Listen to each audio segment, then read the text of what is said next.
Hello and welcome into the Knicks-Verse. My name is George, and if this is your first time here, or you've been here before but have not subscribed yet, please do so, along with hitting that thumbs up button for me, and drop your comments. Love the comments. All right, well, I have a lot to say about this game. In fact, this is the third time I'm recording this, because I have so many thoughts rambling on.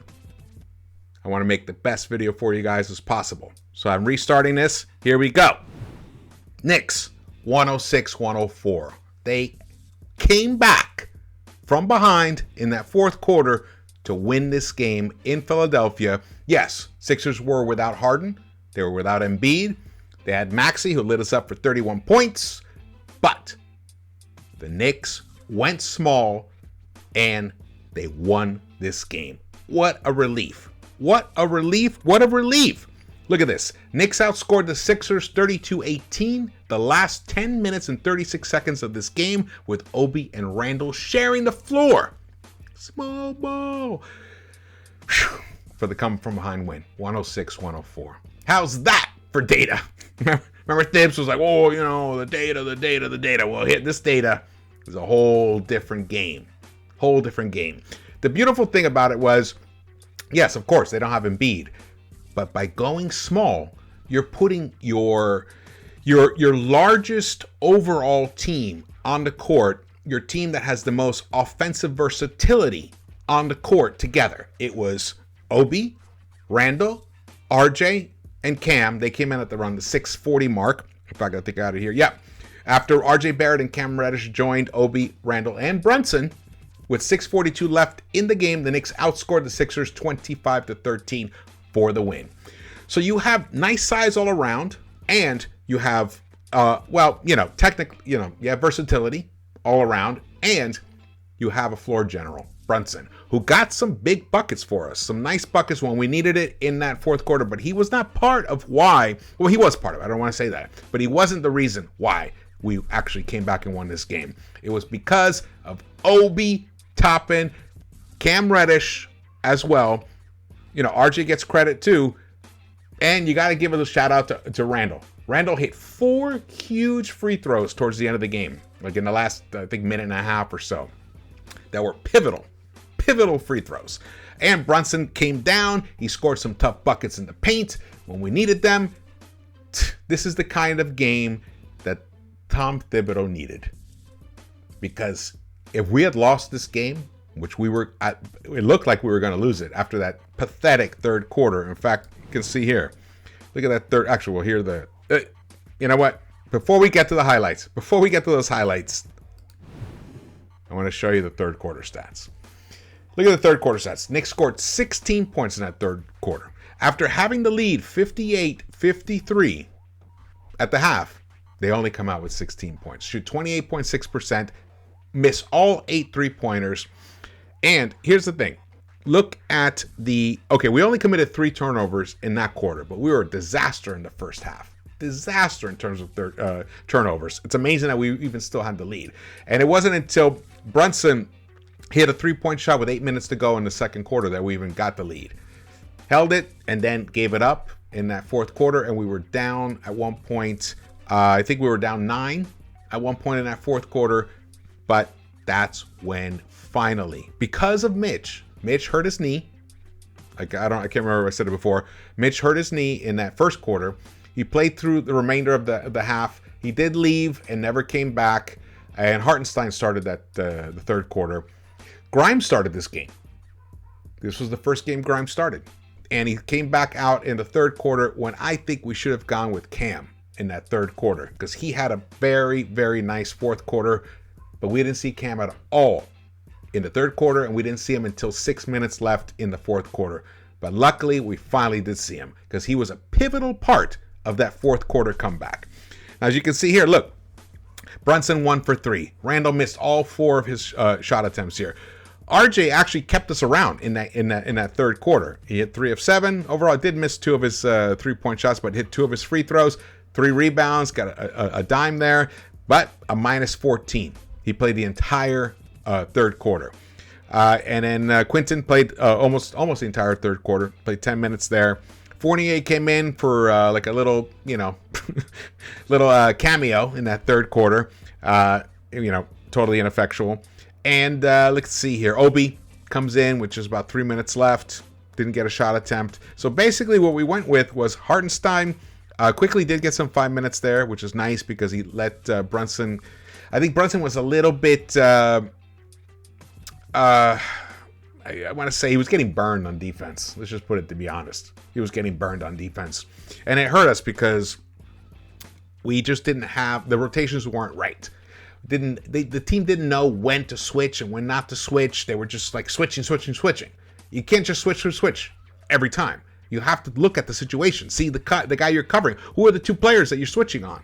You can't switch off a guy who's not shooting as well as the other guy. I mean, Maxey, you can't switch off of Maxey. Maxey's been killing the NBA all season long. So I'm glad that finally Thibs was starting to look at some alternatives. And you started to see it towards the end of that third quarter.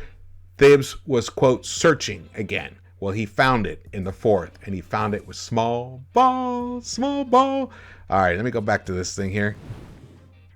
All right.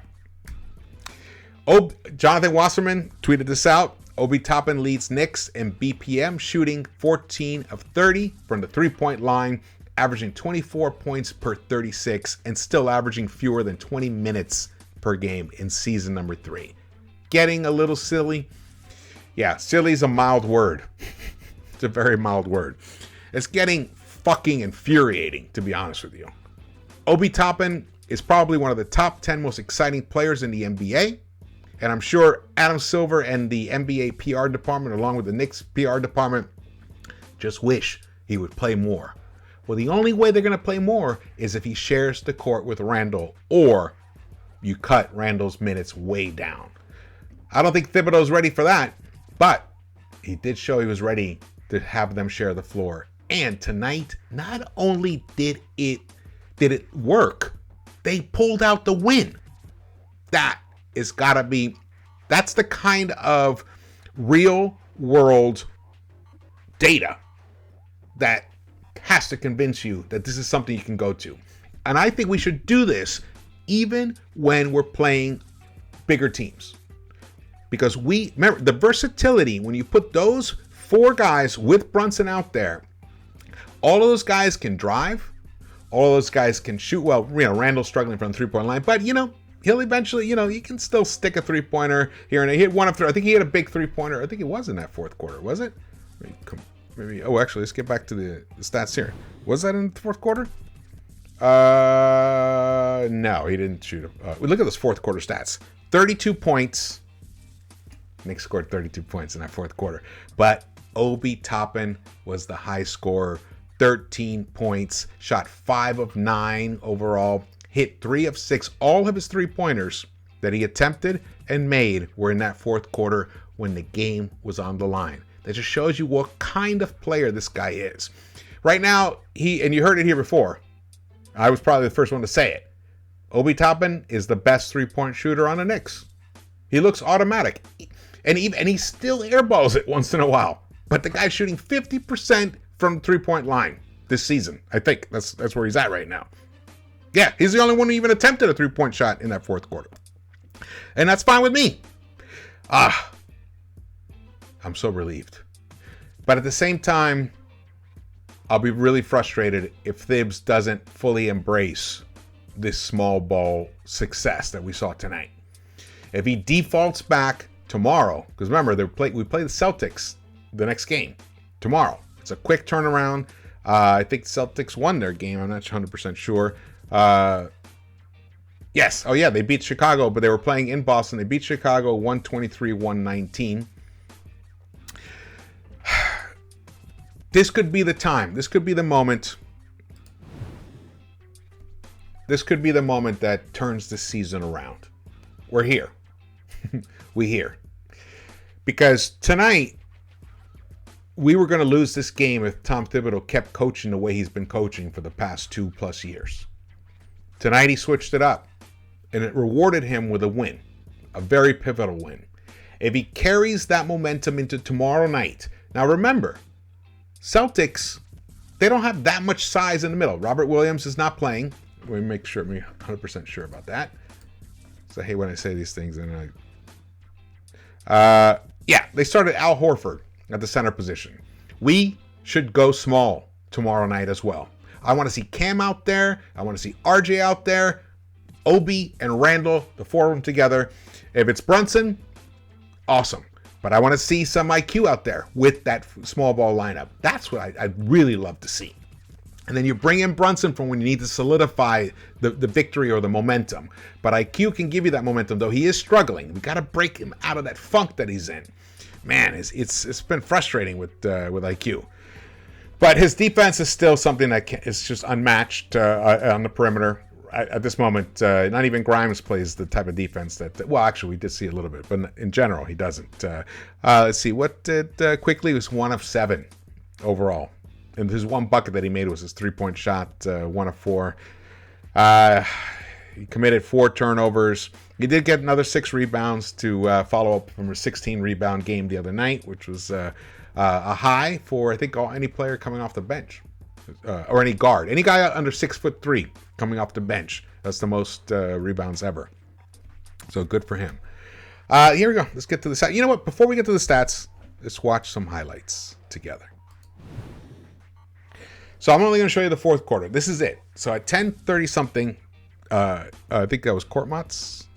Yes, he hits that 3-pointer, and the score. Now the Sixers are up by 12. So here, Obi, Fournier still on the court here. 10 something left, and look at this beautiful stroke. Boom! When he hit that 3-pointer, I believe the team felt, wow, I think we've got a chance. They started believing in each other. And then, look at this. Obi, again. I think Obi scored 7 points in just a few seconds. A few seconds of the game. Fournier, his one bucket in that quarter. Nice little turnaround. He did get blocked there. I think this turned into a make.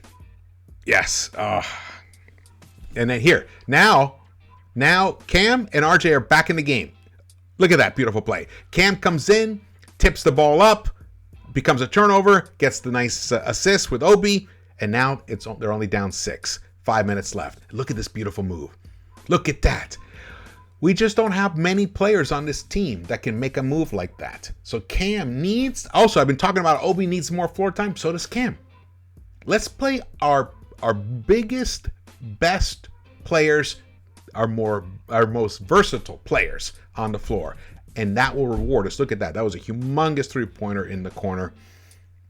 Wait, was that the one? I was looking up at the camera. Was that the one assisted by Randle? All right, so here we go. Now... These are those moments where you think, oh, Knicks made the run. They run out of gas. But nope. Here we go. Look at this. Look at that. Oh, baby! Obi Toppin with the go-ahead 3-point shot. And then that was what we were talking about earlier. Brunson gets you that bucket when you desperately need it to solidify the lead.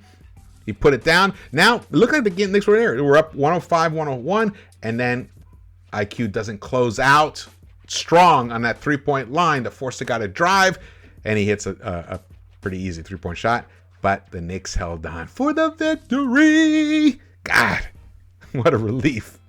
What a relief. I hope Mitch is okay. I hope it was just like a little tweak of something, and he'll be back. He didn't score any points. 12 minutes he played. Brunson shot 7 of 15 overall for 20. He was the high scorer, 23 points. RJ was the second high scorer with 22 points. Shot 8 of 16 overall, 50%. Beautiful. Only 2 of 8 from the 3-point line, 25%. But it's starting to look better. I feel like the 3-point shot is like starting to come around. So let's hope, but it's still 2 of 8 is nothing to get too excited about. But he came through with some nice 9 rebounds. Randle, 10 rebounds to tie the team high with Hartenstein, 10 rebounds. Hartenstein had 10 rebounds in 21 minutes before, like I said. 4 of 8, he shot 8 points. But look at Cam Reddish. Hit all 4 of his buckets. 11 points in 15 minutes. 3 dimes. What was the thing we've been asking for here? Cam, pass the ball more. 3 times tonight. It makes life easier for you when your guy knows or when your guy suspects that you're just not going straight for the basket, that you actually might look for a teammate, then he can't stick on you so tightly. And that's what happened. It makes your life easier as an offensive player when you share the ball. And tonight was a great example of that. But look at Toppin, 6 of 10. Love it. We had 5 guys in double digits. 5 guys in double digits. Beautiful. And we didn't even shoot from the three-point line that great. 27.3% overall, 9 of 33. But without Obi Toppin, man, this game we just would not have won this game. And plus minus tells the complete story. Grimes was a minus 20 tonight, interestingly enough. Look, he's coming back from an injury. A foot injury is tricky because even if your foot's okay, it's still in the back of your head, so you can't fully go at it. And he hasn't got enough burn lately. He'll come around. He'll be fine. His 2 buckets, I believe, his 2 points were from the free throw line. I don't think he's hit a shot yet. What else here? We got Hartenstein was a +2. Cam Reddish led the team with a +19 tonight.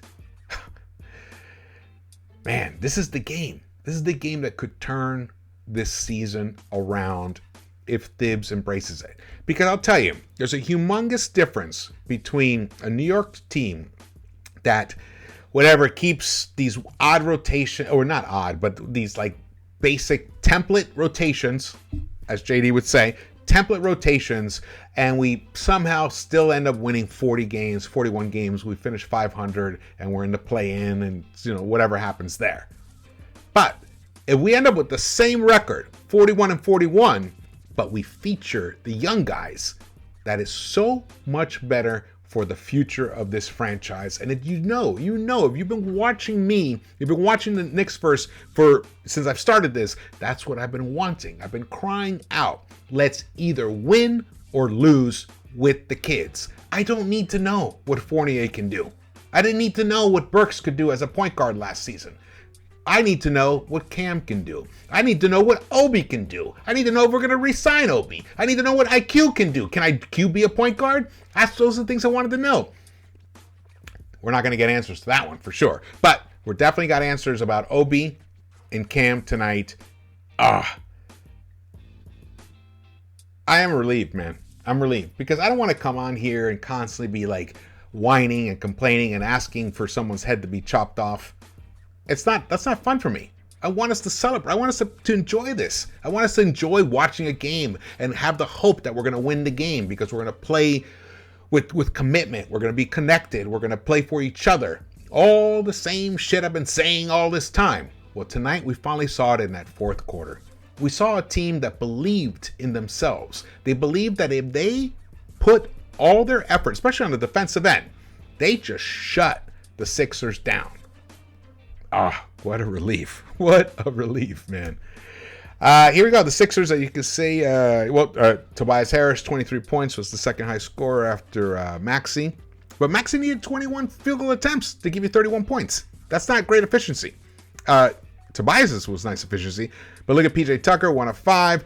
Man, Montrezl Harrell, 4 of 6, 21 points. He was the starting center tonight. So they were obviously, they were small. And who else did they have for... it's funny how they have Reed as a small forward here, but Reed actually played more center for this team. Melton, 3 of 11 from the three-point line, 4 of 18, but that was because in the fourth quarter, they finally shut him down. He was killing us. He was killing us those first 3 quarters. Man, so they ended up only shooting, let's go to the team stats here. You can see them here. Knicks shot 46.3% overall, only put up 80 field goal attempts. Sixers put up 98, but only shot 37.8%. They put up 47 three-point shots. Both teams shot virtually the same three-point percentage, 27-point-something%. And the free throw line, we hit 85% from the free throw line. If we shoot like what we had done the last game, what was it? Like we were at 60% or whatever. We don't win this game. That's why free throws are so important. So you have to shout out the 4 free throws that Randle hit in those final 2 minutes of that fourth quarter. Those were humongous. One thing I wanted to look at were, so you can see the total turnovers. We had committed 22 turnovers, but most of those were in the first half. And let me go back here. Yeah, we had 14 turnovers in the first half and then committed 8 in the second half. So, but look at the points off turnovers. It was a wash. It was even, 22 points. Fast break points, 21-19, almost pretty even. But points in the paint, once again, we dominated in the paint, 52-42. Ah, man. Rebounds. We won that battle, which we should, against this team without Embiid and without Harden. New York Knicks won. Tom Thibodeau had a stay of execution tonight. And he did it because he did things that he normally doesn't do, that he resists doing, that he argues against doing, that he actually makes fun of us for wanting him to do these things. Well, the beauty is tonight he finally saw the light, mostly because he was forced to. Because if Robinson's available, I don't think we see small ball. And that's sad. That's sad. Very sad. But we did see it. Tomorrow night against the Celtics, I want to see more small ball. I don't want to see Grimes start tomorrow night. I want to see Cam start tomorrow night. Cam earned it. Because you know what happens if you start Cam tomorrow night? You announce to everyone on the roster, hey, if you come out and ball, you're going to get rewarded. Show us. Prove it to us, Thibs. Prove it to us. Start Cam Reddish tomorrow. Let Grimes get back into shape with the second unit where he doesn't have to guard as great a players, great perimeter players. Let him kind of work his way back. Cam is cooking right now. Cam is feeling it, even though he does make some stupid mistakes here and there once in a while. But his length, his ability to jump the gaps and get those turnovers, those deflections, it just makes a world of difference, especially on a team that doesn't get that many steals. I want to see Cam tomorrow. I want to see a commitment to small ball tomorrow. We might see this because, the odds that Mitch will be, Mitch couldn't even play the rest of the second half. The odds that he'll be available tomorrow are probably slim. I loved Jericho Sims, but, he also hasn't had much burn yet. These guys don't have their legs under them yet. But the ones who do were the ones that were on the court in that fourth quarter for those last 10 minutes, especially those last 6-something minutes. It was a thing of beauty. It was so much fun. It was so much fun it was fun. Let's do it. I mean, how much better is that? You're watching a team, it's fun to watch them, and they win? So much. It's more enjoyable than watching the plotting ISO style, and somehow they eke out the win just because the other team is just totally ineffectual. That's not what I want to enjoy. That's not entertainment for me. Tonight's fourth quarter was entertainment. I hope we see more of that tomorrow. All right, well, thank you guys for watching this. Again, my name is George. Please subscribe, hit the thumbs up button, drop your comments, and keep tuning in to the Knicks-Verse. I will see you around the Knicks-Verse.